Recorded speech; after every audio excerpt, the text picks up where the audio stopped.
Hello, and welcome to Dice Punks, a tabletop role-playing podcast where we focus on playing full campaigns in less well-known systems. This week in episode 15, our nobilis are faced with the inscrutable imperatrix of night, silence, and sensation, among other things, Mother Nyx.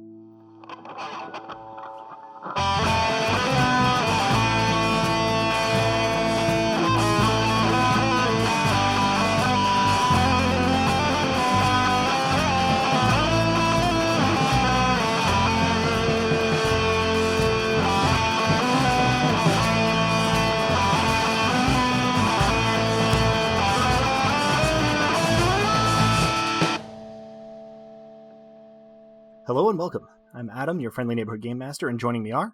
Hello, I'm Drew, and I'll be playing Dosktir, Regal of Nothing. Hello, I'm Robin, and I'll be playing Alyssa Crate, who is once again conflicted about her role as Duchess of Fury. Isn't she? Thank you. Before we get started, let's briefly recap any character stat growth and the events of the previous episode for ourselves and our listeners. Did anybody spend any XP this time? I think I'm still saving up for not a rainy day, but a day in the future. Yeah, they're all pretty rainy, I guess. You haven't been having too many difficulties with the language, which would probably be the big thing if you were going to spend somewhere. So I think this week, Dosk provides us with our summary. So take it away, Dosk. I think he does at that. Well, we'd had a contentious conversation with Apatia about exactly what had been done to the people of Diamacor and to what end and at what price, and then she was long gone, communing with Nyx, and at that moment, Kilada was beset by a cat the size of a horse and the temperament of some cats, but dangerous, more dangerous given its size. A woman shouted, "Let her go," at the beast. Before becoming a beast herself, I kept them apart and kept the combat non-lethal via a judicious application of nothing. The cat, it turned out, was a 6-year-old girl, which made the non-lethal nature of the combat a tremendous relief. We met an old man named Ermat who told us about the law of serenity and the disavowing. If I'm honest, I only understood scads, being dead on my feet from the journey and half in my cups due to the journey. Anyway, we met Unella and Ebi, that would be the former wolf and the former cat respectively, the next day. They seemed none worse for the wear, but worse things seemed to be happening. We bathed. Finally. Thank whichever god turns out to govern baths. And then all at once we found ourselves tasting sound, hearing color, crisscrossing every sense with every other in the manner Apatia said she does when she communes with, well, speaking of gods, and available ones at that, with Nyx. And that's where we join our players. Thank you for that lovely summary. You all, the two of you are each in a bath in sort of separate little cubicles, I guess. But the inn has more or less been put at your disposal. Ormet being very impressed with your safe return of Onela and Imbi. And you are enjoying a bath at long last when suddenly you could feel tastes and hear sights and see smells. And if this is what Apatia lives like all the time, it's no wonder that she was moved fully to tears by the oasis that was Dosk's aspect of nothing. Because it is immediately extremely overwhelming. This is the point where if you were getting Mott's attention, you might expect to hear a booming voice or be driven to your knees. But this just carries on. You each probably spend a minimum of 30 seconds just figuring out what happened. What are our reactions then?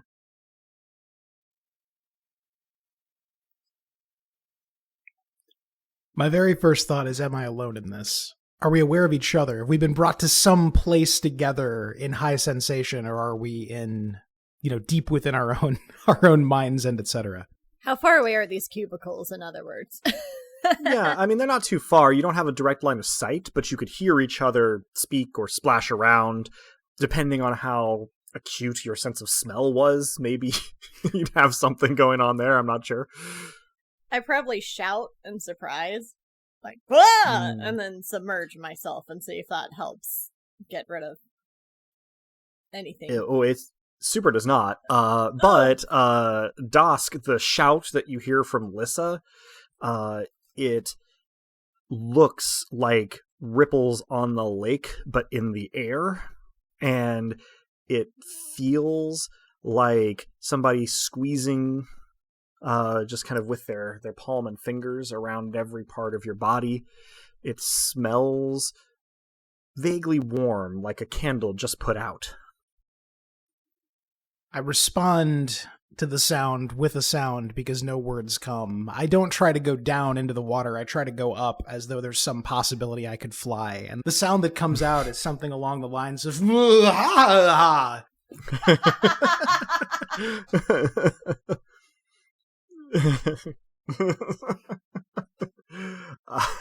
Very well performed. Lissa, you don't hear the full sound, but you can taste the ripples it makes in the water of your bath as you are sort of scrunched down into it as much as your large frame can be.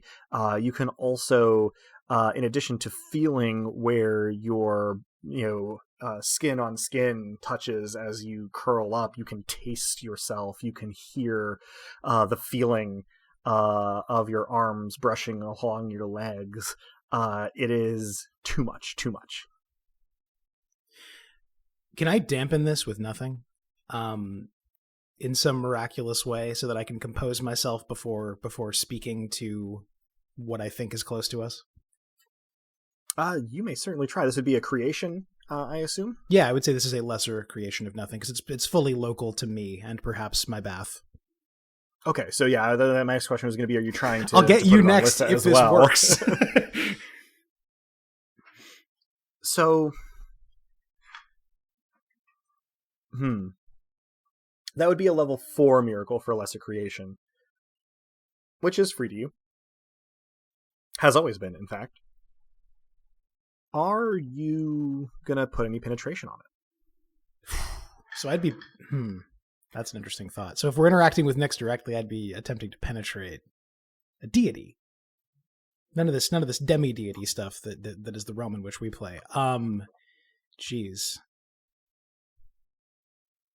This would also be a very difficult foot to get off on with a deity attempting this. I'm really just poking at what's possible at this point, and I'm thinking out loud because dear listener, I don't know what's possible. But 2 penetration is the most I can do without spending miracle points, which I don't have domain miracle points at the moment. So is that not? I think you can only spend 1, right? Because a lesser creation is level 4, and you are at 5 domain. Oh, you're quite right. I was looking at my miracle points. Yeah. Okay. Thank you, Hollyhock God. So back to this other god. Yeah, I think I'll go with the one that I can and I'd see what happens. I'm not expecting this to solve my problem. I need to know what will happen because I need to have agency, if only for a moment. Mm-hmm. So you try to create a dampening bubble of nothing around yourself, and you know how a fingernail sounds on a chalkboard? Right. Imagine if you could hear, see, feel, taste, and smell that sound, as well as having it originate from your soul, where it's vibrating against someone else's soul. You don't pass out, but it is a near thing, and certainly due to the fact that you are A, recently rested, and B, ennobled. You do sort of fall backwards in your tub. There is an inexorability. You don't have the bright glow, even when looking for it, that you would get from a fellow nobilis, but you have never come across an Octoritas this strong. It's for the best that I didn't include you in this misadventure. I take a moment to compose myself and almost certainly make another tremendously undignified sound. This one higher and sharper. We need a performance of it.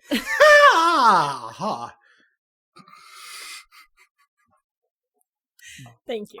You're welcome. That's going to be this session is just going to be those noises. Yeah. I don't know why I also made. We're going to just turn into Pokemon, but instead of saying our names, we're just going to make incomprehensible. Our series of ringtones is getting ready for market. Yeah. Oh, that's a great idea. Once I realized that being underwater is not helping, though, I kind of like the way I smell, I guess. It's not bad. I'm gonna surface because I do still need to breathe, I think. And I'm going to say out loud, I'd like to talk, but would you mind turning down the dial a touch? I'm trying to enjoy this bath with great respect. Thank you.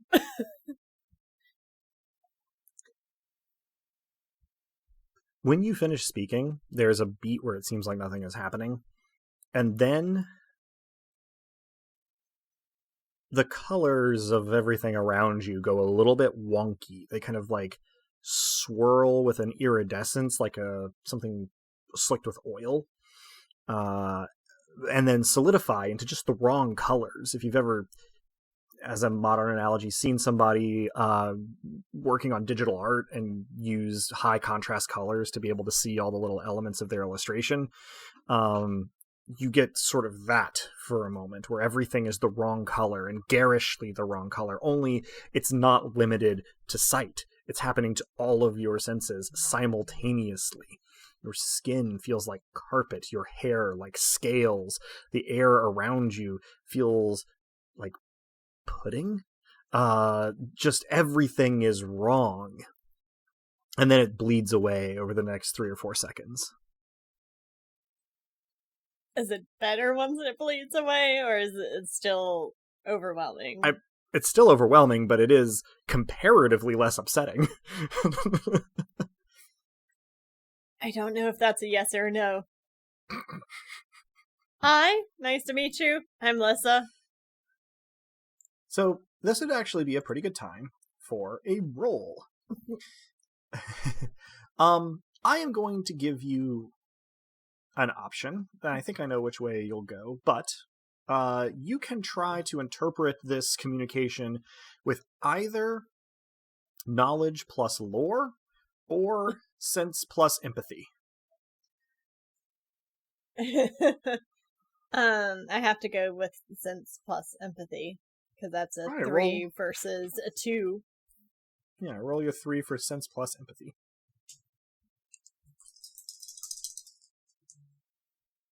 2 5s! Yeah.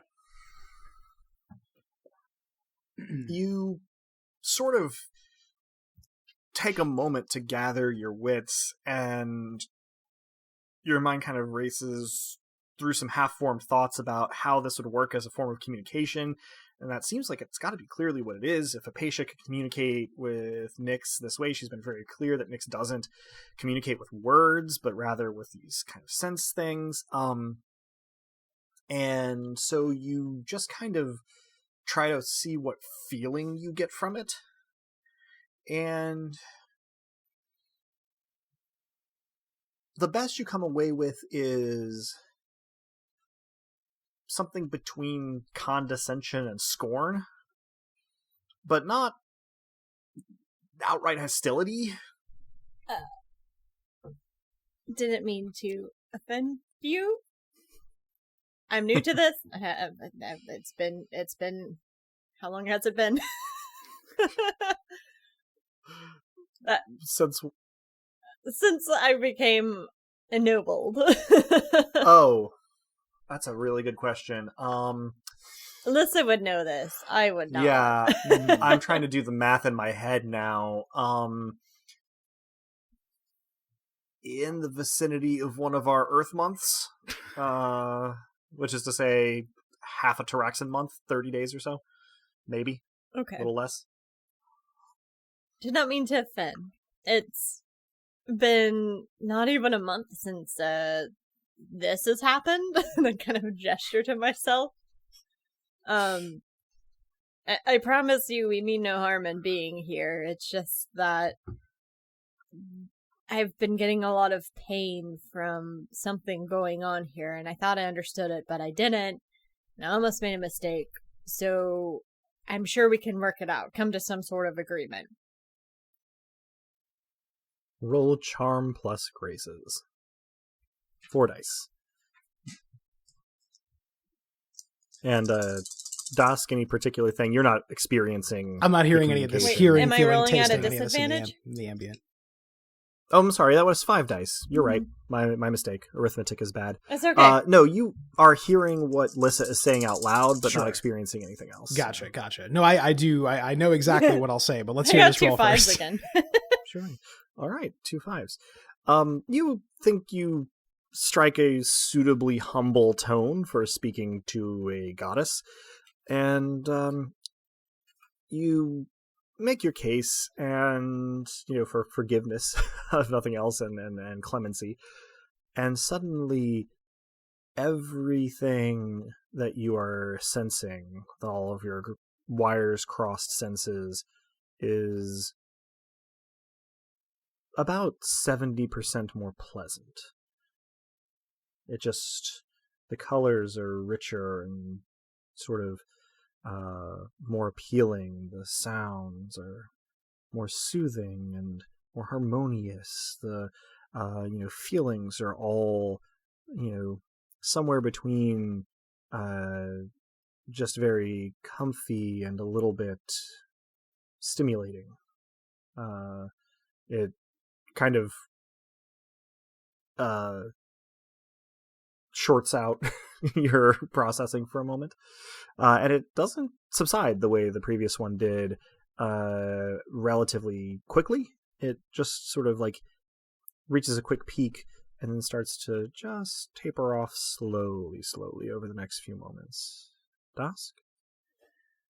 Well, I'm reeling a bit from that unpleasant sensation, and it is not to my credit, and I'm not proud of it even in the moment, but my first thought is, do you know who I work for? So what I say, by whatever means I feel able to say, is we were sent by Mott, and then for a fleeting moment, not even as a tactic, but simply as a reflexive reaction, like a squid spitting ink, I assume the aspect of nothing. When you assume the aspect of nothing, all of your senses go fully dead. You cannot see anything, you cannot hear anything, you cannot smell anything, you cannot even taste your own mouth, you cannot feel anything. Even your proprioception is gone. It just feels as though you have no body. Fortunately for you, you don't keep the aspect of nothing for very long, and so this radical sensory deprivation does not last for very long, and slowly sensations start to trickle back in. And the contrast between overload, absolutely nothing, and then creeping back up to overload, you start to shake. Lissa, you have regained functionality after this sudden gear shift. I kind of laugh and say thank you. My next move would be usually to invite you to get a drink and talk things over, but I suspect that you don't drink, and also based on what Apatia has told us, that you don't talk either. And so I don't know. I'm at a loss. Just know that we're here just trying to help, but I need to somehow fix Fury, otherwise it's just going to continue to hurt, and I've been like this for so long, and it's tiresome. There is a moment or two after you finish speaking where nothing seems to happen, and then it's hard to say how everything changes, but it definitely does, because you get the clearest communication from Nyx that you've gotten so far, which is just the unmistakable feeling that absolutely everything that you are and that you are around wants. It has appetite. And while this happens, the pain in you from fury amplifies fivefold.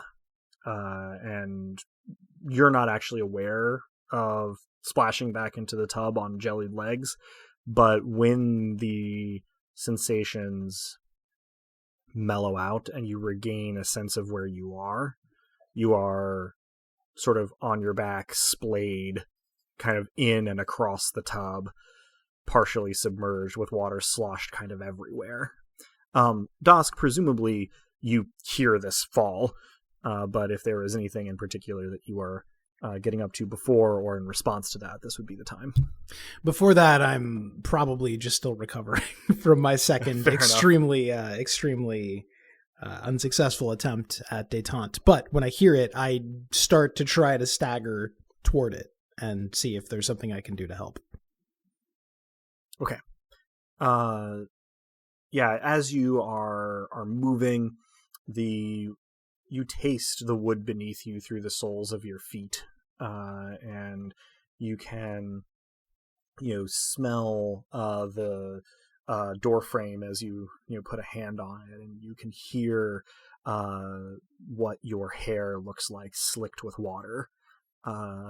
It's dizzying, but you do sort of make it around the side to the cubicle, and you see Lissa just sprawled in the bath as though she was, struck down by the hand of God. And she's only just starting to kind of move her head a little bit. And right around the time, Lissa, that you regain your senses, and Dosk, that you are able to sort of check on her, you know how a fire alarm has like a strobe light and a piercing sound? Mm. Now imagine if everything that you could perceive had those kinds of sort of attention getters, kind of emitting from it. Dosk, you stay upright because your hand is still on the door frame. And Lissa, you find when you sort of regain control of yourself that you have used your hands to cover your ears and your forearms to try to cover your eyes, sort of within that. And the total synesthesia slowly bleeds away, and you return to your normal senses, which is both a relief because you are no longer struggling just to exist, but also leaves you feeling weirdly oblivious, like you're walking around with your eyes closed. Your ears are definitely ringing. My first thought, once I can have a thought, is that in, my disorientation and my sense of danger, I never said anything about grabbing a towel or anything, so I duck behind the doorframe and say, "Are you all right? Are we all right? Are you all right?" Did that happen? I'm assuming from the noises it happened to you too. I don't know. That was really a lot. Yes. I am an idiot. I had an instinct to fight back, and that was foolish.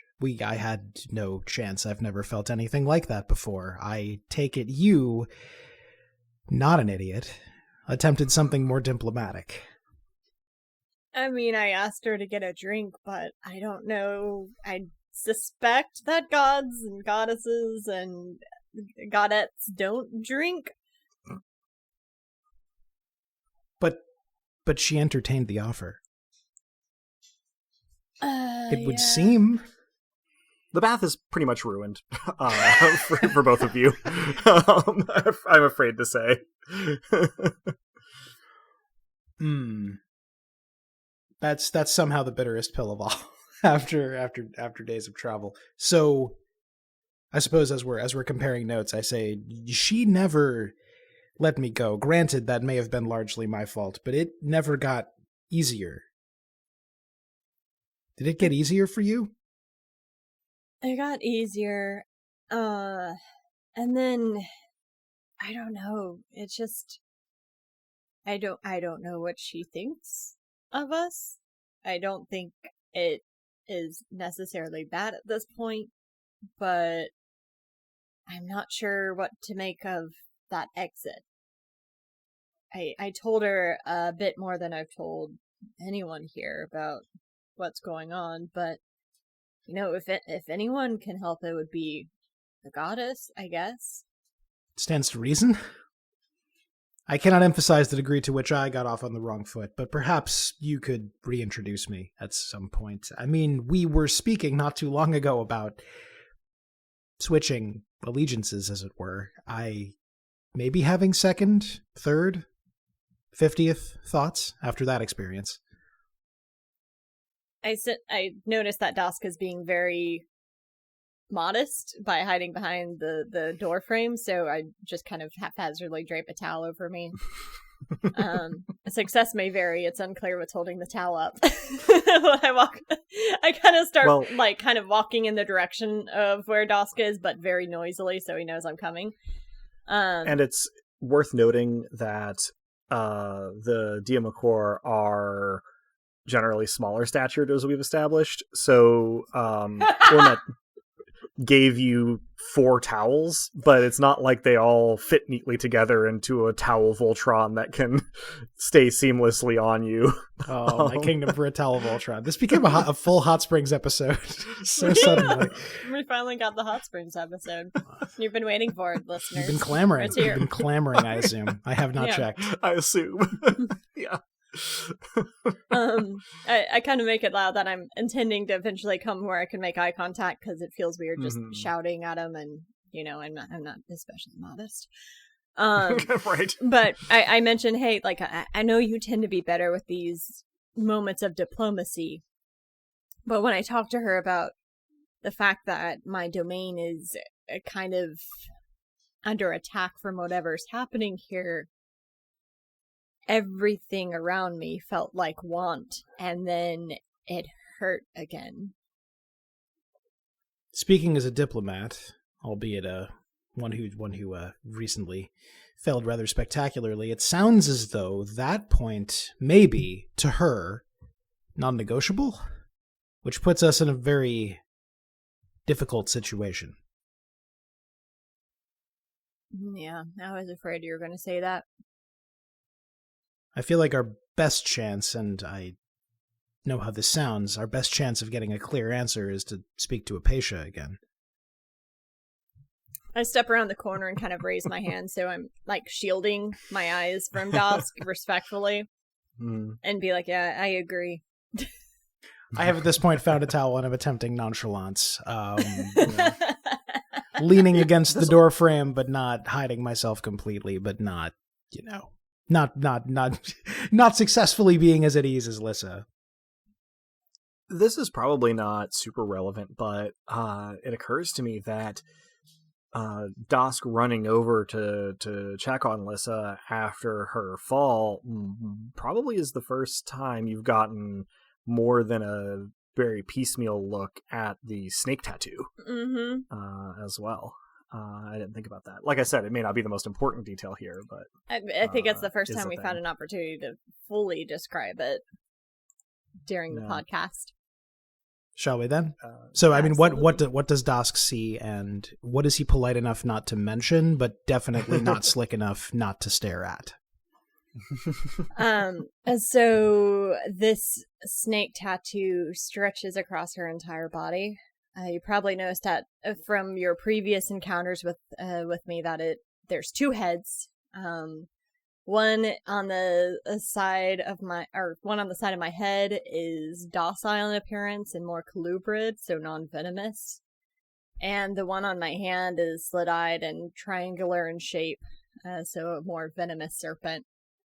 But now you have a good look at where the heads join, so they belong to the same snake. And its body coils down my waist, down a leg, and then around the opposite ankle like a shackle.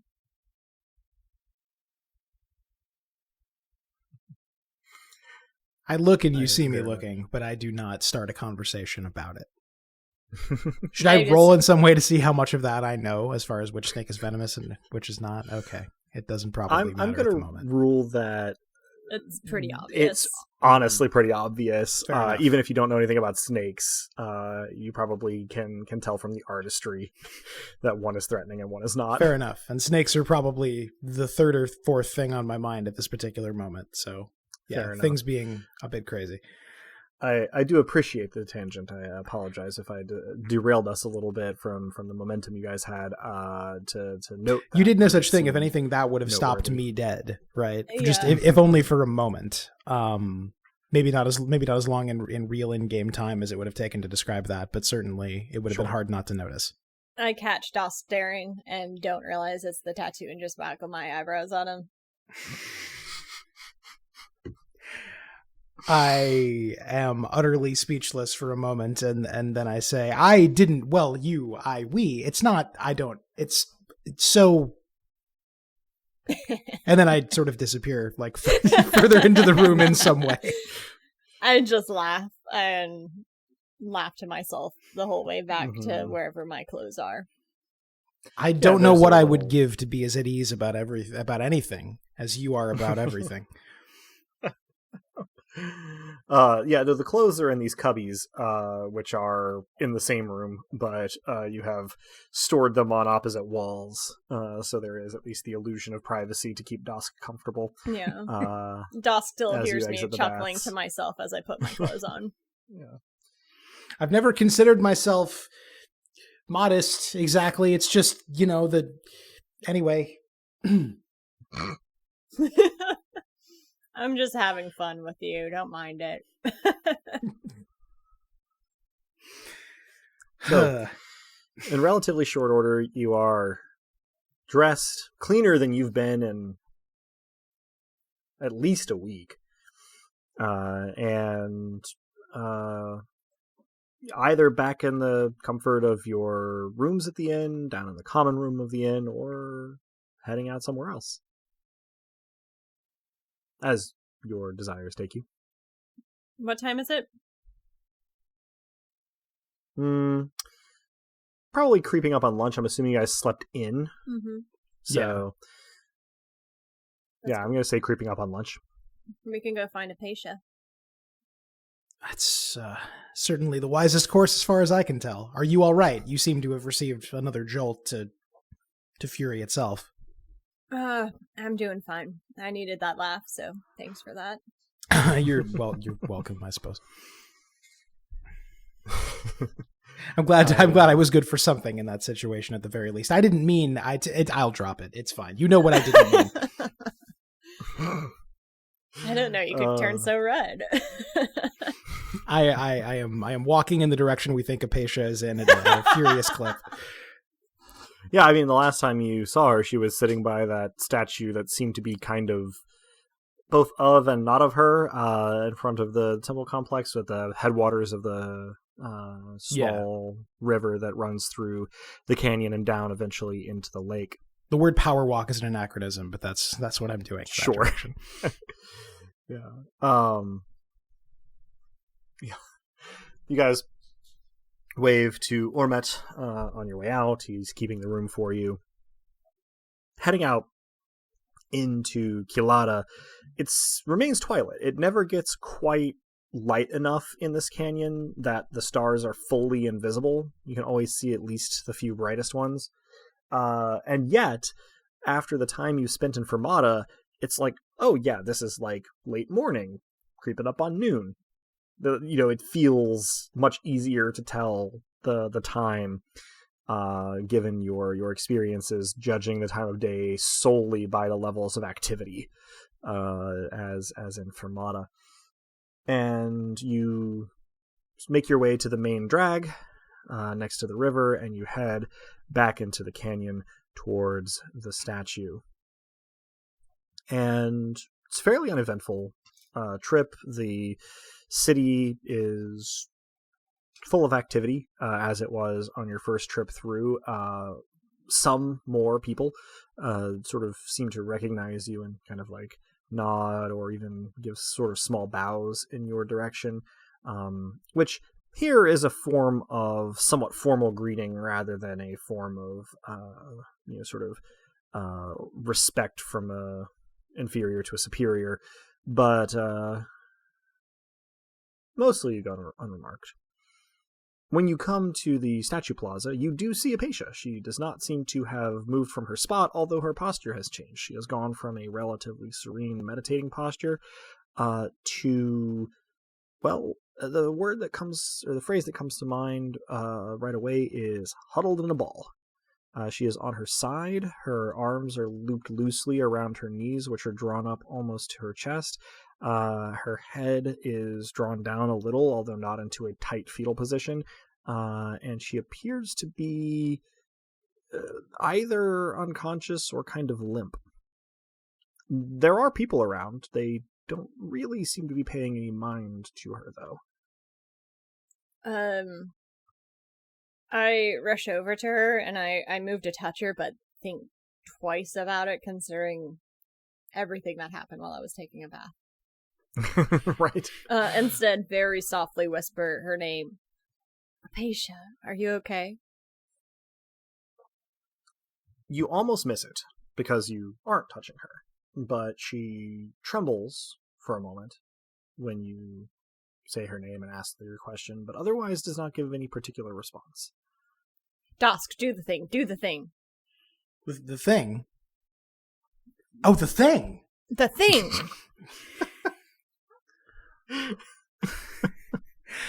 I lean down directly in front of her, and I make an attempt to get her attention gently. I'm also reticent about touching her, but maybe I do just a bit, and I assume the aspect of nothing. You assume the aspect of nothing, the gentle touch, and she sort of relaxes a little bit out of her balsam and opens one eye part of the way to regard you. Her voice is a little ragged and kind of cracked as she says, "You came. I knew Mother Nyx would bring you. Where is Lissa?" Here, just here. I pull her over to the immediate vicinity of just in front of Apatia. What I'm trying to think of what I would see as nothing pulling me over, because does that affect everyone? So this does not have penetration per se, so I would say you could see Dosk normally if you wanted to. If you were specifically projecting your Octoritas, you could see Dosk normally. Otherwise, I would be interested to know what Dosk's aspect of nothing would look like to Lissa in this moment, because the specific language we have on his elemental gift for this is pretty interesting. It says, what someone sees when he takes this form will vary wildly by person, but it is not necessarily the case that they see nothing, which is to say that Dosk does not necessarily disappear. He may instead take the form of a confusing exception to the rule, appearing to his attacker or interlocutor to suddenly take the form of whatever would make the current conflict irrelevant or absurd. He looks like Thad and every other Thad I've met.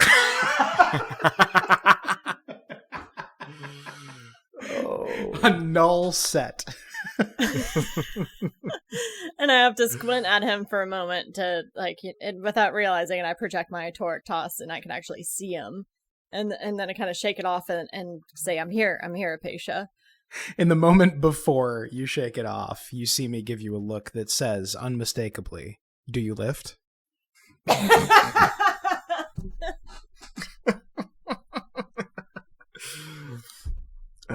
That will haunt me later.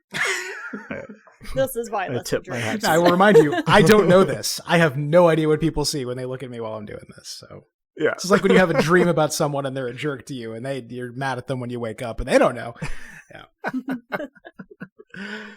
So you move into Apatia's field of vision, and she sort of tries to sit up a little weakly, and then looks startled, and sort of like hunches back down to the ground, and she sort of clutches at Dosk's arm and says in a quavering, shaky, almost childlike voice, "Please call them off. I can't. There are too many. Please call them off." Call who off? I need to understand. She blinks once slowly and she says, You're not... Oh, dear Mother Nyx, I don't know where they're from. I thought they were you. They're so angry. And she literally begins to weep. I am going to do a divination and try to see what's angry in this vicinity. Okay. The miracle, as always, does work. But, as is sometimes the case, I am going to need... Ooh. Well, this is an interesting thing, because I don't think it's a roll you can succeed on. Okay. We're going to do a compound action here. If you can give me a knowledge roll, a successful knowledge roll, you will have the opportunity to spend some miracle points so that you will be able to tell what's going on. I will add, before you roll, that you always have the option to use an aspect miracle to succeed on a roll. Oh, I'm definitely going to do that. So I can just use one of my aspect miracle points. That is correct. Yes, because a single aspect miracle point gives you sort of a personal best in our informal hybrid system here. So that would guarantee you essentially 2 10s on your knowledge roll. All right. Done. So you are mind racing, trying to figure out what's going on here. You feel the urgency of the moment stronger maybe than you thought you would, just based on Apatia's relatively out of character reaction. The only time you've seen her act anything like this is sort of when she's been a little bit vulnerable while reveling in Dosk's kind of aura of nothing. But this is much more heart-wrenching, especially since she usually seems like such an assured Cloud Cuckoo Lander. And so you reach into your well of aspect miracle points. You sort of use your miraculous power to, make your mind race through pathways faster and more broadly than it normally would. And you realize that you don't immediately with your divination sense anything, but you kind of have the thought that, like, well, I only really sense the things that are here. I can sense air spirits and earth spirits and things that are of this world. What if there's something else here entirely? And so you sort of open up your spirit sense as you, sort of process your divination, and you can see the individual spirits of, the water and the stream, the air around you. The statue that Apatia is near to is a spirit unto itself, and a somewhat stronger one at that. And you don't immediately see the cause of her distress, but you can perceive that there are unusual behaviors. Sort of like if you can imagine looking at rapids in a river, but being unable to see the rocks. You could still see the rapids and know that there was something causing them. And you're sort of stymied for a moment about how to do this, how to see what is actually there.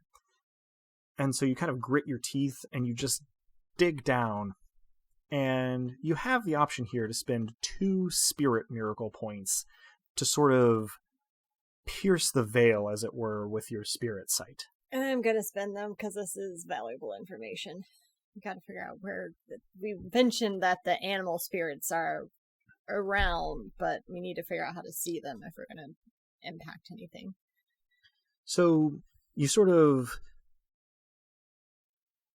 If you think of your spiritual presence as a flame, You are brighter than you've ever been. You are an incandescent flame when you allow yourself to shine brightly, and you simply pile a little bit more onto the fire and then push it out to illuminate the space around you. And you actually, your mind sort of makes the metaphor for it that you burn away the veil between this world and whatever awaits the spirits of people when they die. And suddenly, you can see the rocks in the rapids. Thick in the air and in the ground around Apatia are figures like the statues that you passed on the way to Kilada. These animalistic people. And while they don't seem able to touch her, they give every sign of making a terrible racket and raking their claws and their fangs and their spines along the edges of her Octoritas, menacing her in every way they know how. You see people with boar features, people with stag features, people with wolf and bear and cat features, even some with shark features, some with bird features of various kinds.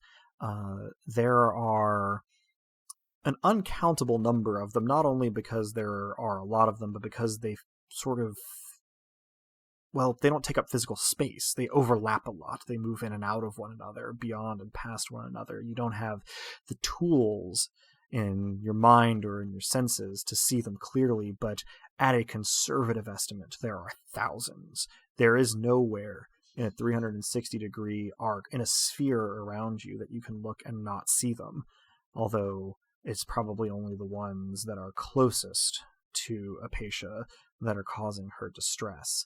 And now that you can perceive them, you can feel it. It's not fury as you know it, but it tingles your sense of fury. Sort of like if you hear someone having a conversation from the next room over. You can tell it's a voice, even if you can't hear what it's saying, as though muffled. And it is radiating off of them. It's like standing far too close to a lava flow. So, you can perceive these animal people now. I'm going to... First and foremost, I'm going to glower at them and go, leave her alone. They don't seem to be able to perceive you at all. Alright, I thought that was going to be the case. Just gonna try. I'm gonna do two things. I know that we can kind of flex our Octoritas a little bit. Mm-hmm. I'm going to do that with every ounce of my will. I want to shine brightly. And my title in retrospect isn't much good here, because on my character sheet, my title for spirit is Flaming Hot, so I want to be as flaming hot can be. Okay, alright. No Cheeto was ever half so flaming hot. I'm just the powder you lick off your fingers, baby. This is what's at the bottom of a bag of Takis. Just listen. This might be the biggest violation of tone we've done so far. You can totally cut that out. I apologize. I couldn't not say it. Never. So you turn your attention inward for a moment, and what this basically amounts to is the shard of Mott's soul that's within you radiates your power at all times. Where, all that happens is, are you putting a bushel over it, or are you taking the bushel off? And now you are bringing it out and up into the world. You strain a little bit, not muscle-wise, but soul-wise, to bring it out. to such a degree, and sure enough, you do seem to get a reaction. It doesn't seem as though these spirits can see you, but they can see your radiance, or sense it somehow, because they start to sort of ripple away from you, and their attention, while it remains on Apatia, is not as undivided. If you can think of somebody, I don't know, at a Mardi Gras parade trying to both catch beads and not get knocked on their ass by the people around them. That's kind of the vibe they're giving off right now. If they're rippling away from me, I'm going to walk closer to Apatia and kind of mantle over her. If there's a way for me to kind of stand over her. Mm-hmm. And I think it might be a ghost miracle. But I'm going to perform a ghost miracle where I project the sensation of animalistic fury, and it transitions through a few different things. The primal rage of a bone or a wolf cracking into bone and breaking through sinew. The blind fury of a grizzly bear provoked and protecting its cubs. The frenzy of a shark upon catching the scent of blood in the water, and go through every single form that I see with an eyesight on these animalistic spirits. Okay. I have two things here. First of all, what is Dusk doing during this? That's a very good question. So do I, when she flexes her Auctoritas, can I see, feel, sense, smell, taste, touch that? Yes. Well, you can sense it. I can sense it. Normally, Sure. You're not being Nyxified right now. Sure. So. Sorry. It's the effects linger, or rather the memory is hard to shake. I think when she does that, I do the same. Thinking that she must have the right idea. Okay. And physically, where are you in relation to Apatia right now? I think I'm staying very close to her. I think instinctively when I flex my Auctoritas, I take half a pace back, and I'm probably bent over, so that's sort of an awkward motion. But I scuttle backwards slightly, and then probably do something utterly unnecessary, like flex my arms at my sides. Lovely. Like shonen listen. style. Yeah, like that. Yeah. Like you're powering up to Super Saiyan. I must grow stronger. Yeah, exactly. So, Lissa, you are using these ghost miracles to project this sort of idea. Give me a knowledge plus empathy roll. It's an unconventional pairing, but it gives you 4 dice. Thank you. No matches, but I'm going to use my good graces with Lady Luck to reroll. Right, yeah, go for it. Still no matches. I don't think Lady Luck has ever smiled upon me. As yet, I don't think she has, which is just unintelligible to me. I mean, who wouldn't smile upon Lissa? Right? Lady Luck is playing. Doesn't drink. I have never found that to be true in real life. She must be playing hard to get. She's going to come around. She's coy. She's coy. Yeah, she's just coy. Okay, so they don't seem to respond to your ghost miracles. You know that they're manifesting. They just don't seem either. If they perceive them, they ignore them, or maybe they don't perceive them. You are still causing kind of eddies, and no one spirit can stay terribly close to the 2 blazing sort of spirit presences near Apatia for very long, but they are only rippling. They're not being pushed back. Sensing that things are not resolved, the other thing I do is, since I'm still close to Apatia, I say, what are they? What don't they? How do we... In response, Apatia gets a two-handed death grip on your ankle. That's interesting. Do I notice any change in her? Is she siphoning me? What's happening? She seems to just not want you to move further away from her. Okay. I place the hand on the hand that's on my ankle, and I anchor myself in what I hope is a stoic pose. The most surreal thing about, well, I take that back. A surreal thing about this is that despite this, there are people going about their business in this sort of back part of Kilata, none terribly close to you, but none paying a special attention to you.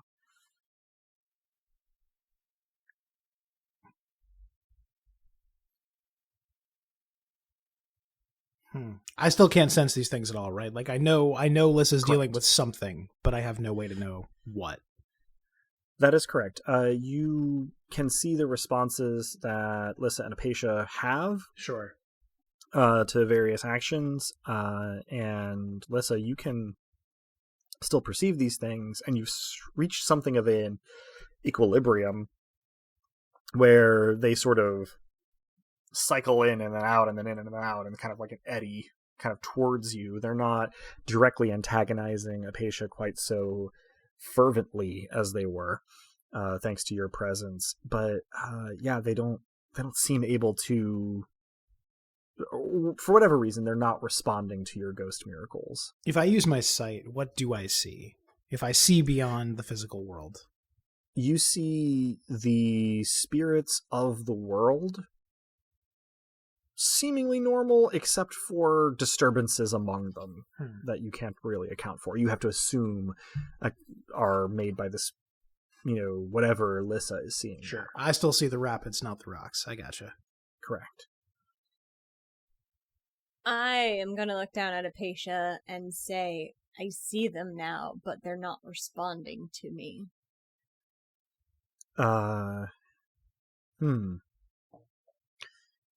She takes a deep, shaky breath as though to say something, and then kind of like, and then tries again. What are they? I thought they must be yours.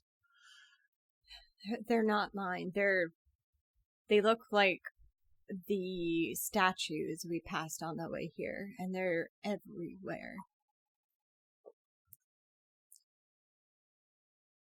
She does an interesting expression that looks like she is both trying to widen her eyes and scrunch them shut at the same time. And gives just kind of a moan. Oh. I don't think they're going to respond to me, but they might respond to her.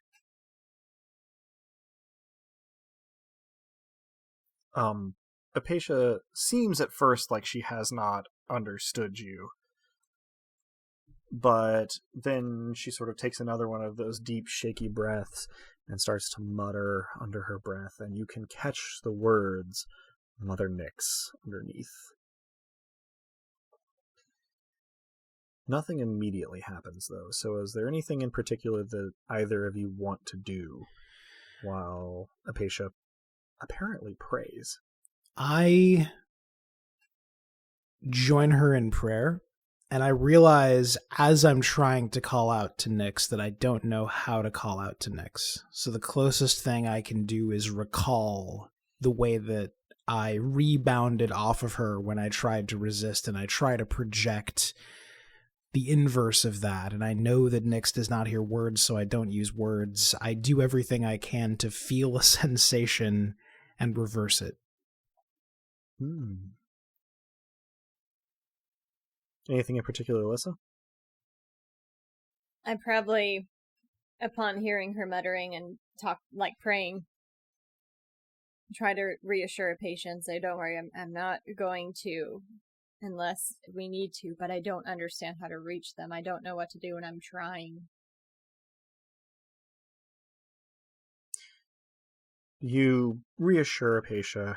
Dusk, you reach out as well as you can. In fact, actually, this is probably another good opportunity for a fun roll.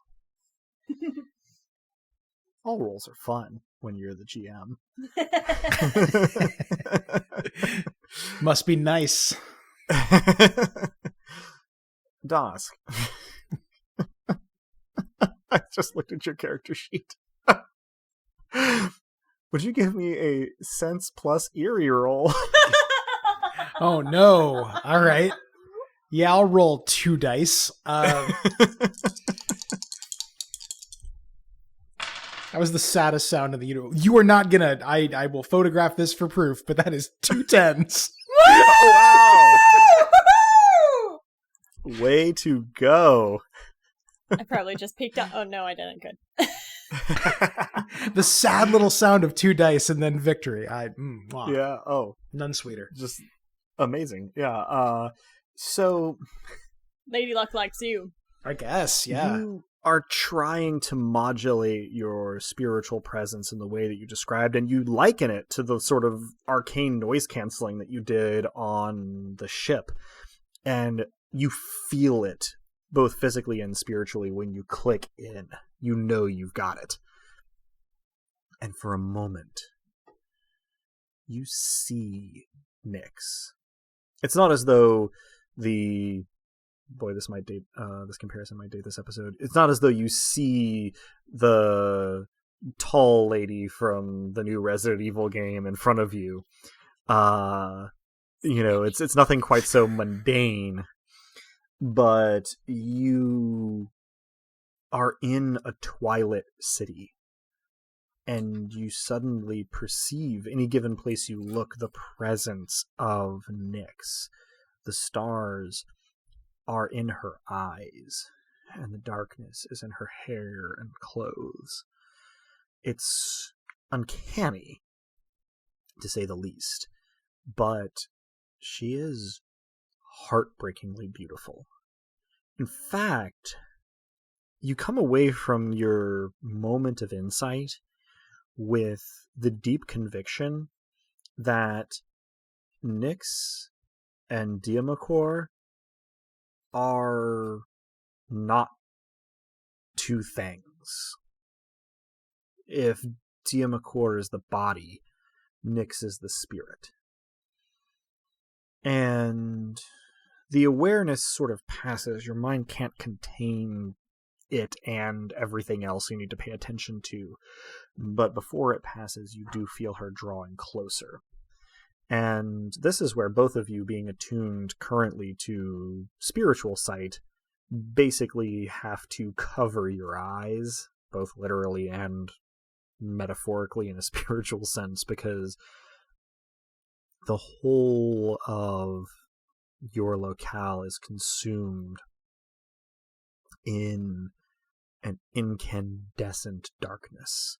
It's not Mott's darkness, actually. This is something you wouldn't have said before this that you could actually distinguish between. The darkness of Mott is the absence of light. The darkness that Nyx brings with her spiritual presence, where the two of yours are sort of just this radiation of power, hers is peace. It is every sense of a night spent sitting in a comfortable chair under the stars in the quiet, hearing only the muted sounds of nature around you, watching the excruciatingly slow wheeling of the stars through the sky, where every sound seems to come softly and from far off, where there is nothing to see except your own body in the night sky, where there's nothing to feel except restfulness. And Lissa, the spirits of the departed that you've been seeing wilt. They don't leave. They just shrink from sight. And once you can't see them anymore, the veil is replaced. You're seeing the spirits of the world rather than the spirits beyond this world now. Fortunately, the total synesthesia does not return, and Apatia immediately goes slack, and a beatific, if somewhat wan, smile appears on her face as she loses consciousness. Nyx's presence only lingers for a moment or two, but you are left with the distinct impression of, well, the phrase that comes to my mind is royal gratitude. Nothing so humble as a thank you, but your valiant service is recognized, perhaps. And then Nyx's presence departs. At the last moment of Nyx's presence being perceptible, I do my crude best to project an appropriate reciprocal thanks. I imagine a scent that smells the way it feels when someone brings you a beverage you didn't know you wanted until you received it. I imagine a sight that looks the way a perfect field of grass after a rain smells. And that's the best I can do, so I hope it's good enough. I release a breath I didn't realize that I was holding and fall to my knees right behind Apatia, and then just exhale a thank you out into the universe and hope that Nyx senses it. And with that, Nyx's presence is gone, like sun and wind in the morning scattering the fog of nighttime. And you're left in a not exactly bustling, but not exactly vacant temple square, with an unconscious, limp, and clammy Apatia with a wan smile on her face, sprawled on the dark stone of the plaza. Well, I'm gonna pick her up. It is, even by your standards, shockingly easy. She weighs almost nothing. Is she breathing? Yes. And she's clammy and cold? Clammy, yes. Cold, no colder than she was the first couple times you touched her. Okay. I'm gonna look around and see if there's a place where we can essentially, like, tuck her into bed and stay with her until she wakes up.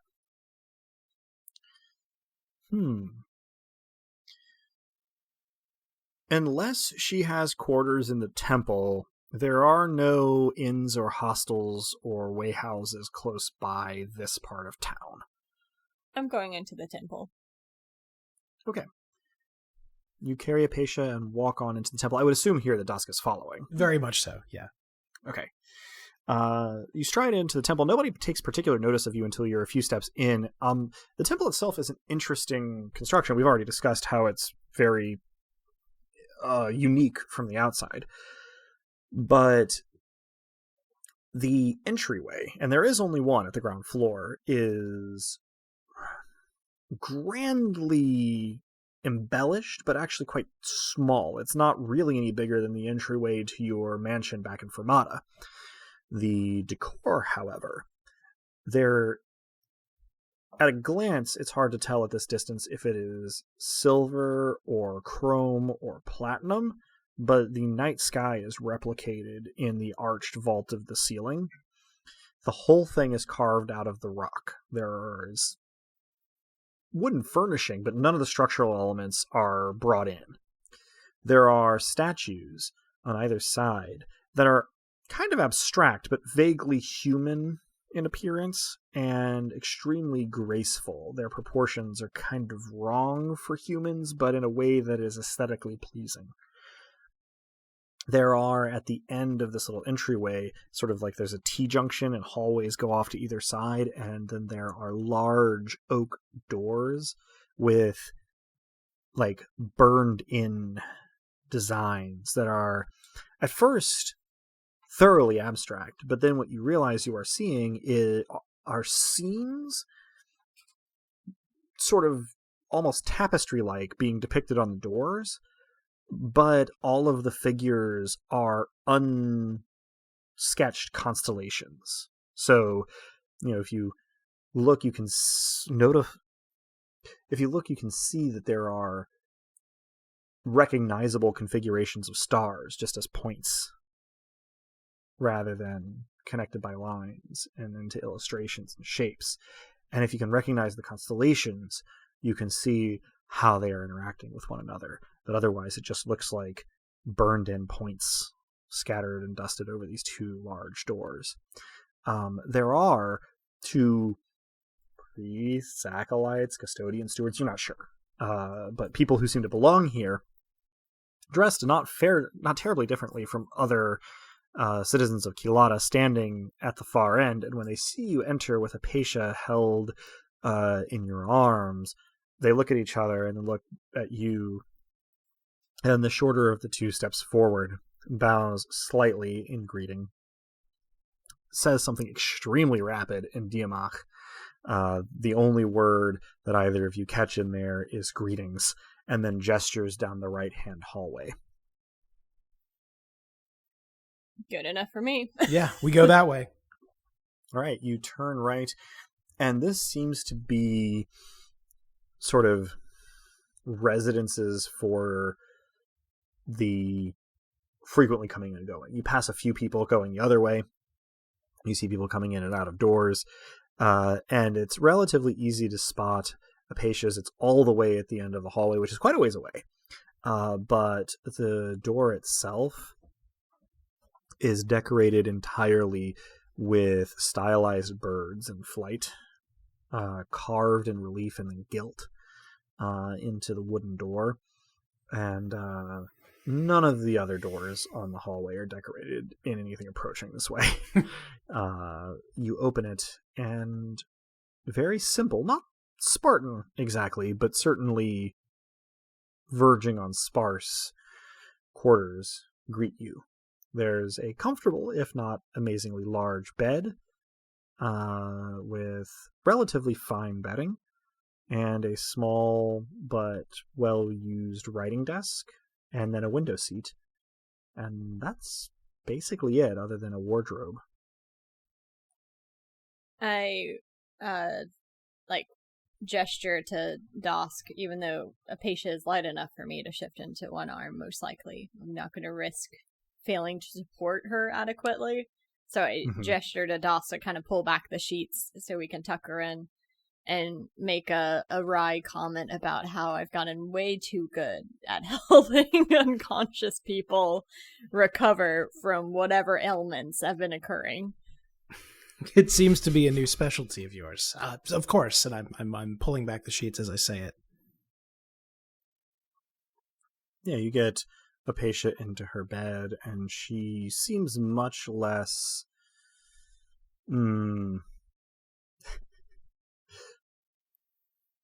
She seems sort of just better off in general as you put her in bed. She's less clammy. She's seems more at peace. Just her facial expression. She is breathing evenly and no longer quite as clammy as you pull the covers up. I put my hand on her forehead, and in the way you might apply a cold compress, or a warm one for that matter, I perform a ghost miracle and lay just a little bit of nothing on her forehead. She immediately sighs and relaxes into the bed as you do this.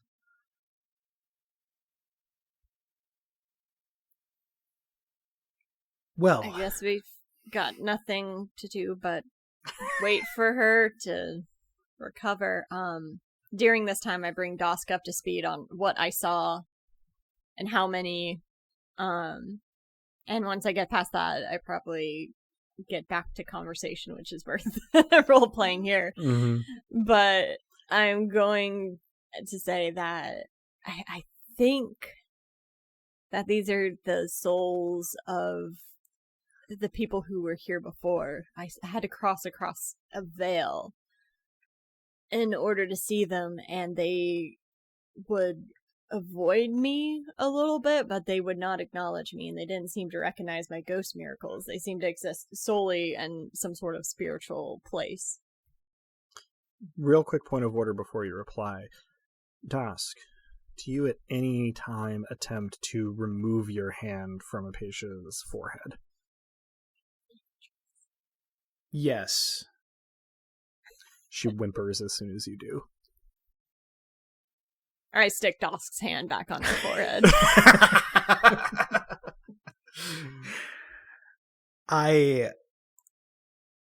I look abashed, and I keep my hand there, and I redouble the nothing and ponder for a brief moment what that equation would look like, and then I ask, so these animal things, are they the things which, by being attacked, bring you under attack? Are they our allies? And does that make, and I look down at my hand, an enemy of... No, it's more complicated than that. I think they're the things that are possessing people into turning into animals. All right. Okay, so that seems bad, and that seems like if they don't, then that would be good. So that... Sure. Okay. But if we get rid of them, then Fury's under attack, and that's bad. Right. So that would be bad, because you would be in constant agony, which we don't want. So what we can do, I suppose, is what? I hate to even suggest this, but Mavia, if they're looking for someone to control and incite into rage, I imagine she'd be like a beacon in the darkness, and she may find her appetite sated by them. It's a good idea, with the caveat that once Mavia is here, she's difficult to stop. Not impossible. We can't let her near anyone. Right. We need the most remote location possible in all of Demicour so that there's no collateral damage, or, I sigh as though my realism will not be appreciated, as little collateral damage as possible. We can't do it in town, I suppose is what I'm saying. We can't do it in any town. We can't... I don't have a better plan, but this plan makes me nervous. You and I both, but I can't think of anything. They didn't so much as... They noticed me, but they didn't notice me. And you think they would notice Mavia? Oh, absolutely. You've seen what these animals act like. Sure, of course. Well, I mean, that's where I come in, of course. I can put the brakes on the proceedings when the time is right, but I don't know how I'll know when the time is right. I can't even see, nor sense, nor smell, nor anything, these things, so how will I know when Mavia's had her fill? When she's had enough to thin their numbers? I don't know. Has she done anything in the past to give you the sense that there is nothing left? We've never let it get to that point, I suppose. The only time that I've not had to cease what she was up to was when she met a match. And then I couldn't have stopped her if I tried, but luckily I didn't have to. I wrinkle my nose as though I could distinctly taste the sirens again.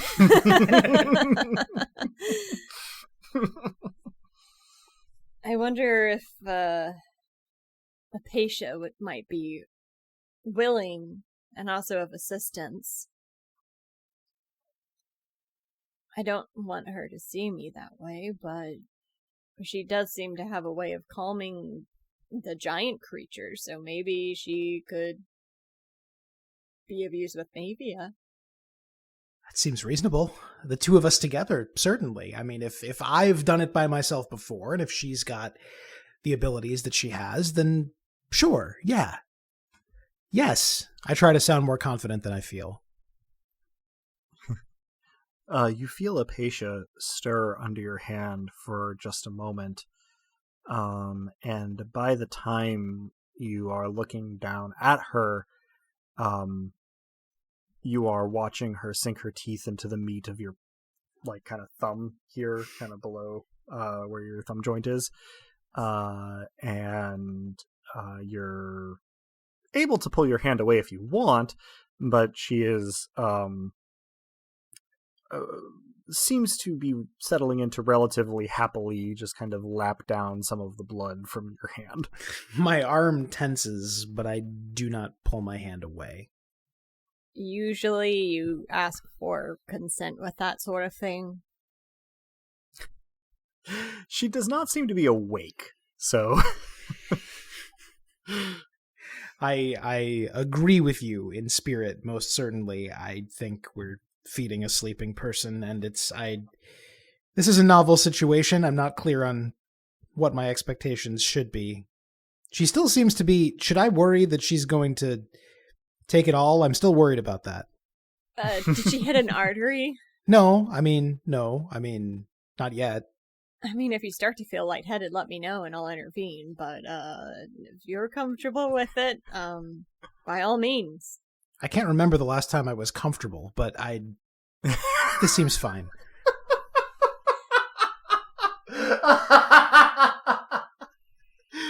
You're handling this better than seeing me in a towel, so I think it's pretty high on the scale of fine. In the unlikely event that Dosk dies in this campaign, I can't remember the last time I was comfortable to go on his headstone. Oh. The unlikely event, no. He says. Did you hear that? You've been marked. You don't want the GM to say what's going on your tombstone. That's not... It's not a curse, I promise. Okay. At about this point in your exchange, Apasia's eyes flutter open, and she looks up at Dusk for a moment, and then gets a confused look on her face, realizes that she has both rows of teeth sunk into the meat of your sort of thumb joint, and immediately releases her hold and backs off, swallows once, and says, "I'm terribly sorry. Have I been out for long?" Not terribly. I'm examining my hand. It's got like 10 holes in it. She holds out her hand for yours.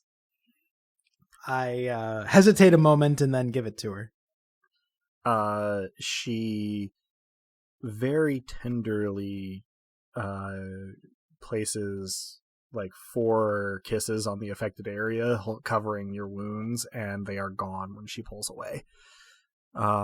She sort of sighs as she relaxes back into her pillow and says, "I am sorry. I was a child the last time I bit someone while I was unconscious. That's very embarrassing." It's alright, I don't mind a woman who bites. She looks at you for a moment, seemingly uncomprehendingly, and then blushes. I had just finished unblushing from the towel comment, and I reblush and hope that neither of them see me do it.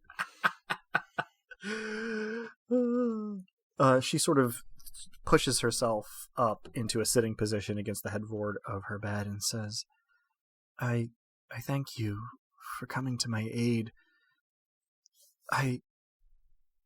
She considers carefully, seemingly for a moment, her words, and then looks up at Lissa and makes a gesture you haven't seen since you've been in Diamakor. But while she's doing it, she's sort of hanging her head and refusing to meet your eyes. And she says, I should not have jumped to the conclusion that those that haunted me were of your creation. It was very uncharitable of me, but their fury was so great. I apologize. I kind of make a gesture like I'm wiping away her apology, and I say, no, I also misunderstood the situation, and I thought that you were erasing people's fury rather than protecting them from those things, and for that I apologize. I made a mistake, and I want to help, but I'm not sure how. She takes a deep breath and seems conflicted for a moment. And then she squares her shoulders, sort of turns so that her knees are over the edge of her bed so that she's facing you with her whole body. And she sits up straight, which she's still tiny from your perspective. But she sort of braces her hands behind her to keep her sort of sitting up straight and meets your eyes. And she says, I will be honest. I think that Dia Makor would be better if fury was rare or extinct, but please believe me when I say that we never had any intention of eradicating it. There are things that are worth getting angry over. I think you are right. And she cringes when she says that, as though she expects some kind of reprisal. And then doesn't look at you, but kind of up to her right, up to her left, and then back at you. And she says, I think the problem was, before I was born, fury was celebrated. I think that we're better off now that it is merely felt and often discarded. But I would be lying if I said that I knew why these transformations were happening, or why whatever they were coming after me. She clasps her hands in front of her and looks down at them and then says, I have been Mother Nyx's envoy to the people of Dia Makor for a very long time. It has been only me. It is hard for me to imagine needing help, but she looks over at Dosk. Your presence, well, and she blushes as she looks down and says, it's hard to be without now that I know what it's like. And she looks over at Lissa and she says, and you have insights into the problem that we're having that I could never hope to match. I hope that we can solve both of our problems. But I will admit that I do not understand. I thought, well, clearly I didn't understand. If you can help me to get to the bottom of this, perhaps everyone can get what they... She starts to say want, and then closes her mouth and sets her jaw and says, everyone can get what they need. And then slowly grins a sharp-toothed smile at the two of you. I smile back at her, and I say, believe me, I'm not a fan of fury and don't celebrate it myself. But someone I really admire told me that it's okay when the fury's directed in the right direction. And I think those things are the right direction. She nods once. She takes a deep breath and says, "My apologies for attributing whatever was happening out there to you, Lady Lyssa. Do you know what was happening?"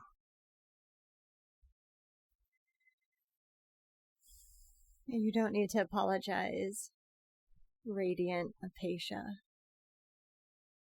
As far as I could see, they were trying to grate against your spirit and seemed deflected by my own when I got close to you, but not completely deterred from pestering. I have She a nods. theory, and I don't think you're going to like it, but hear me out. She folds her hands in her lap, looks at them for a moment, and then looks up to you with determination in her eyes, and she says, "Tell me." I think they'll notice a different kind of fury than that which I contain. And the other facet of myself, the one that's bitter and not sweet, as I believe you said, I think that she would feed on them. Her eyes drift to your hand with the tattoo on it. And she nods slowly and she says, "If they are not yours, what are they?" It almost seems like a rhetorical question.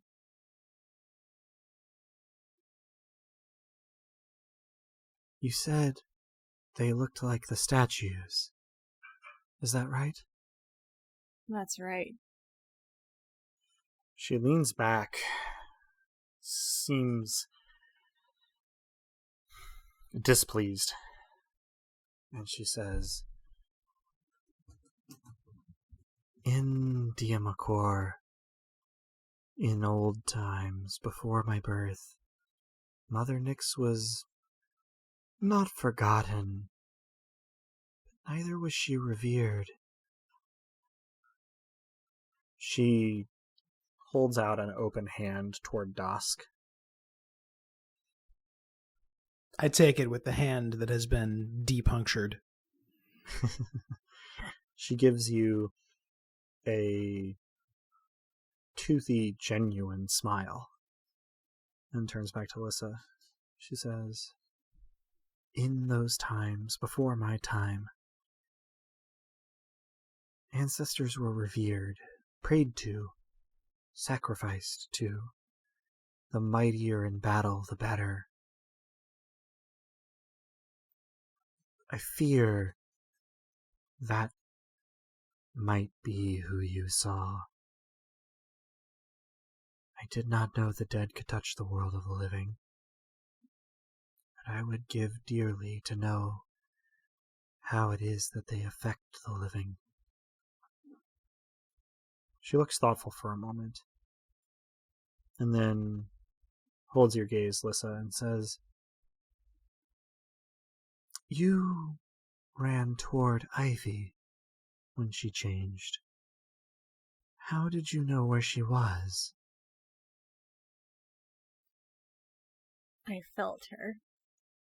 It was like an explosion of fury, and since we're being honest, a bit of relief. She grimaces slightly, but also nods, and says,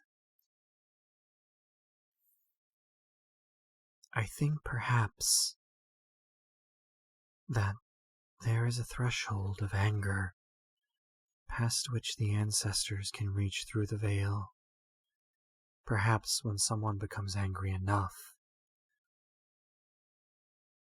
well, you've seen what happens." She takes a deep breath and she says, "Humans are going to get angry." She glances left, glances right, somewhat furtively, takes another deep breath and says, "The law of serenity puts paid to the feuding and the vendettas of the past. But it also repudiates the ancestors. They were celebrated because of their fury. They were celebrated because of their murderous rage." She tries really hard not to sound venomous on those last two words, and fails. Her hands have balled into fists at her sides. She stands, shaky at first, and then somewhat more solid. She says, "But I can understand why they might be angry, and why they might seek anger in turn." She looks up at the two of you and says, "I will certainly need your help. I am the Lady of Sensation. I can feel... I can feel so much, but I cannot feel other people's emotions for them." She looks at Dosk and says, "Your presence gives me a clarity that I never knew I could have." And she looks at Lissa and says, "And you are able to see that which I was unable to see. I don't know how to placate the ancestors. I don't know how to keep them in the afterlife where they belong. But I hope that we can discover the answer." Her voice lowers to a whisper, which I'm not going to try to replicate because Discord wouldn't pick me up and I would be too quiet to hear on the podcast, but Mother Nyx does not approve. She does not see the value in fury, and she gives a pained expression in Lissa's direction. One of her estates is serenity, you see. But I do not wish to see the people of Demigods suffer. And I would ask for your help. I cannot promise anything in return. But, Lady Lissa, if you have a way of dealing with these ancestor spirits, I welcome it. And if you have any ideas that I have not come up with, I welcome those too. She holds out her empty hand toward Lissa. I take it and give it a squeeze, and I say, "I think we agree on more than either of us might have expected. I agree that fury is the lot of being human, and that the ancestors here are the problem, not the emotions of those that live here." In my experience, the ancestors tend to be the problem. I can agree with that. Apatia gives you a genuine smile, meets both of your eyes, and you can actually see her eyes shining some with unshed tears. She lets go of both of your hands and loops both of you into a hug that generally, rather than pulling the two of you to her, pulls her and Dosk to Lissa, and gives you a big hug and says, "Never have I done anything that Mother Nyx even slightly disapproved of. I think she will thank us for our efforts, but..." She looks up at Dosk and says, "I will need to remain close to you for this entire operation." She sounds frightened, because Mother Nyx's displeasure is hard to bear. I've found this to be true in my brief experience interacting with her, and in my only somewhat less brief experience being what I've become. I've found that gods only care about results. If we can do this, I don't think your Mother Nyx will care a bit how you did it. Her eyes widen, and she says, Mother Nyx, yes, she drew you to me, of course. She sort of drums her fingers on Dosk's back a little bit, holding both of you still in an embrace. And she says, okay. There is much to do, much to discuss. She rests her head on Dosk's chest, and says, and I am very tired. And then starts to giggle. And she says, perhaps it is not late, but perhaps we shall discuss more in the morning. In the meantime, if the two of you could be on the lookout for meddling from the ancestor spirits, and perhaps apply your thinking to what can be done, well, I would take it as a great personal favor. Of course, Radiant One. Of course.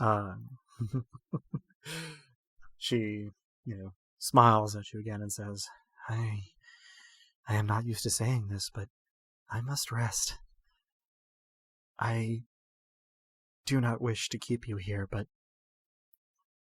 and for probably only the third or fourth time since you've known her, she blushes and avoids making eye contact. She says, I would appreciate it if you were here when I awakened. I'll repeat, of course. And as gently as I can, I spread nothing across the bed. She's laying in nothing, suspended by nothing, anticipating nothing, remembering nothing. Pure nothing envelops her, if only for a moment.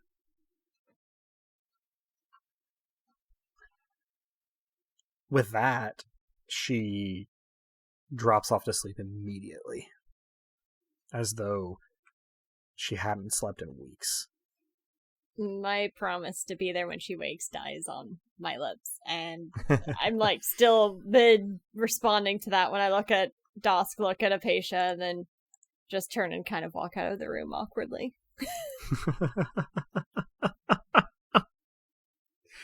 I say in a stage whisper, not wanting to wake Apatia, I didn't mean, you know what I didn't mean. I guess there's nothing to it. Don't worry about it. Pun intended. Sure, of course. With nothing.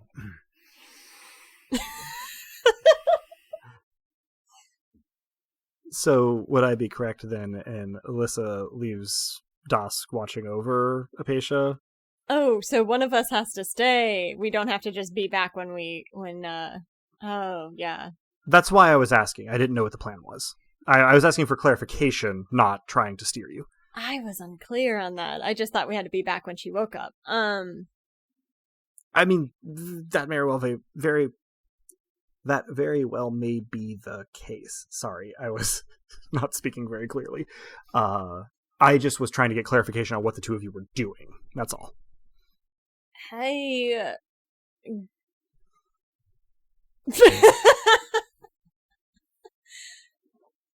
I was thinking that we're gonna go just step foot outside the temple, maybe see if there's a spot with a good vantage point, and see what we can see. And Dusk? We have no real way to know how long she sleeps. She may have never slept before. I can't imagine any harm in stepping outside for a moment. Okay. And as we're walking toward the outside of the temple, I say, we've never discussed it. The darkness, the nothing. It isn't darkness even. It's nothing at all. It brings her comfort. But I know you and she. I mean, you with everyone. I mean, and everyone with you. Ramnet is waiting for me, and she's entrancing. We both know that. It's not, but you can. I wouldn't. It's not that I. Oh, hold on, me with everyone? Well, I mean, everyone interested, which is, in my experience, most people. It's not a bad thing. It's just, okay, look, on some level, perhaps I think, leave some for me, but that's not the point. The point is, I don't mean to, we need to be together on this, and that means that we can't come between each other. So Yeah, you're right. And if you ever want me to leave some free, all you gotta say is just, pull me aside and ask me to be your wing woman.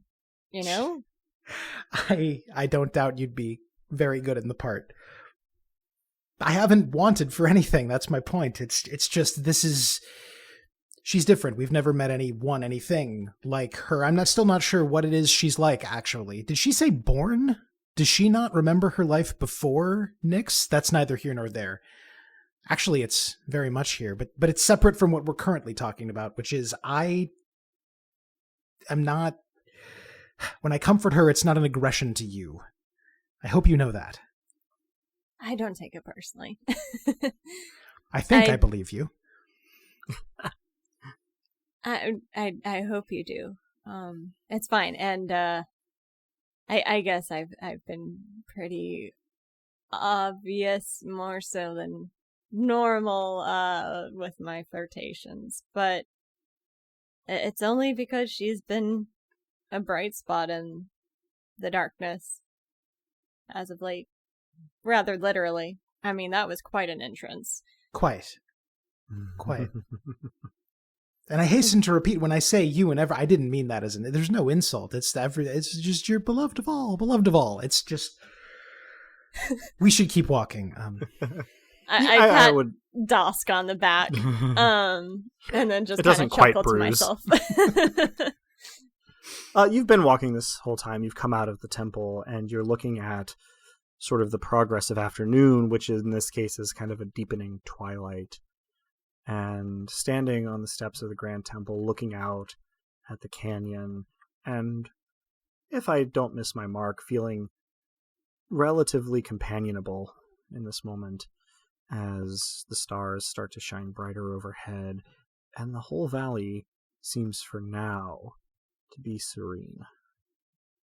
And that's where we'll end our session.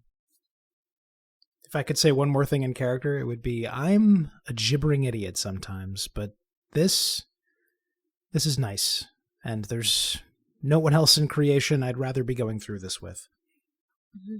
Agreed. And I can sometimes, for someone as comfortable as I am in most situations, cannot always be the most forthright person, so I appreciate you, Dosk. Thanks for your friendship. Thanks for yours. Thanks. Just thank you. Thank you, too. I look up at the stars, and I, at least for the moment, don't cry. I think that's as good an ending point as any. And that concludes this session of Dice Punks. Thank you for joining us. I hope our players and listeners enjoyed it as much as I did, and that you'll all join us again next time. If you're hearing us now, then you probably know where to listen to us, but we can be found almost any place that one can listen to podcasts, as well as on the wider web at dicepunks.com and on Twitter as @dicepunks. With that, I think we're ready to say farewell. Say goodbye to the kind folks at home, players. Thanks for listening, everybody. Remember that blood is thicker than water, and friendship is thicker than blood. Thanks for listening, everyone. Remember, always choose the Dosks in your life over the demigods. And as the poet once said, this mind isn't mine. Who am I to judge?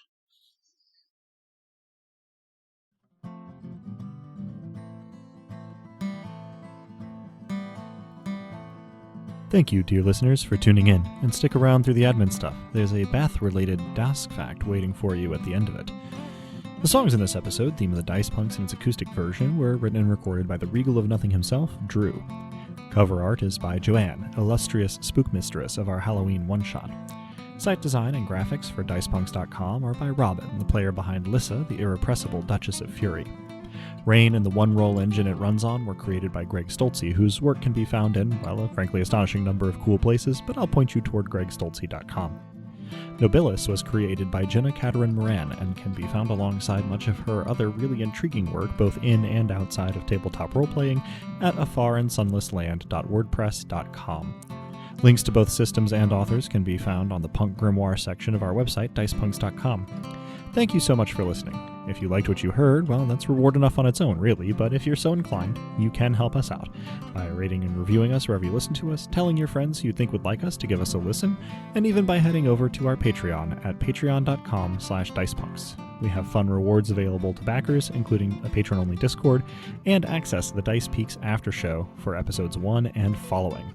Those have been particularly good lately, if I do say so myself.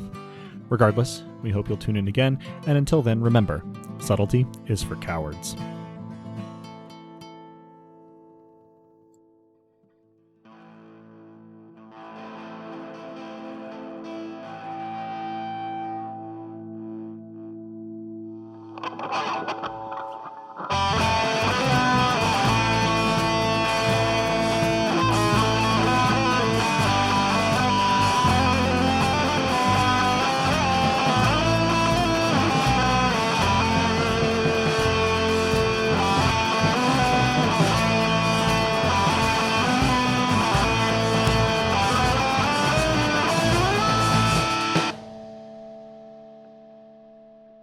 Let me tell you about what is now the second worst bath I ever had. The day I arrived at the confluence, I bathed in the sea, as, I was told, was the custom of the Aleph devout. Vruta and I went in together and came up briny, chilled, miserable. But not to worry, we heard, for now we'd been anointed in the sea and a more pleasant bath awaited inside. I was alone when I saw my bath, and I didn't see steam, and I didn't feel heat radiating, but I was cold and I was tired, and I didn't believe that the cruelty that was to come, so I didn't believe until I was submerged that this, too, was ice-cold seawater. Because all water is just water, you see, an elder brother bursted in, grinning. This is a lesson, I said, horrified, shivering. Everything is a lesson, whether you learn from it or not, he smirked in response. I became obsessed with learning whether this was in fact an Aleph ritual or just a cruelty by a very strange man, and no record of it existed, and I did hear, once, an elder brother refer to it as the Vruta bath.